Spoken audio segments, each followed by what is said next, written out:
un grand silence. J'avais l'impression de rentrer dans un nuage.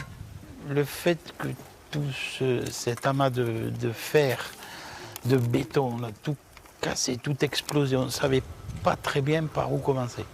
Je me doutais que ça allait être un peu lunaire, mais pas à ce point. 21 septembre 2001, à 10h17, l'usine AZF explose. Quelques heures plus tard à peine, les secours sont déjà sur place pour retrouver le corps des victimes. Yves Fourmanty, Michel Baron et Michel Lefebvre, 3 des 1430 sapeurs-pompiers étaient mobilisés ce jour-là. Avec une grande émotion, ils découvrent ces images inédites. C'est difficile. C'est difficile et c'est en même temps irréel. Parce qu'on voit tout un tas d'images de catastrophes à la télé ou autre. Et celle qu'on a vue là, se dire qu'on y était, c'est difficile à admettre et à digérer.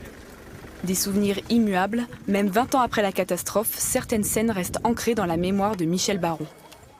C'est un semi-remorque qui était en train de faire le plein, son chargement. Il avait les warnings et le chauffeur était encore au volant. Michel Lefebvre, lui, était maître chien. Avec Niggins, son berger allemand, il a aidé à sortir la dépouille des disparus. Le chien est monté en moins d'1 à 2 minutes, il a repéré quelque chose. Je lui ai fait confirmer. Donc j'ai dit que là, il y avait probablement une victime. Le collègue a fait dégager le chien, reprendre le tractopelle, reprendre son travail. Et au bout de 2,50 m ou 3 mètres, il a dit stop, arrête tout, il est là. Déplacer des matériaux encore et encore, la mission était colossale certes, mais pour Yves Fourmanty, moins difficile que celle du quotidien.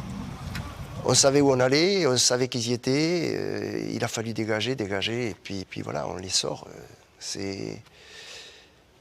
Ça marque, mais comment vous dire, on le savait déjà depuis 2 heures, depuis 3 heures, et on savait que de toute façon les victimes étaient décédées. Au total, une vingtaine de victimes ont été sorties des décombres. L'intervention s'est achevée à minuit, après près de 13 heures de travail intense.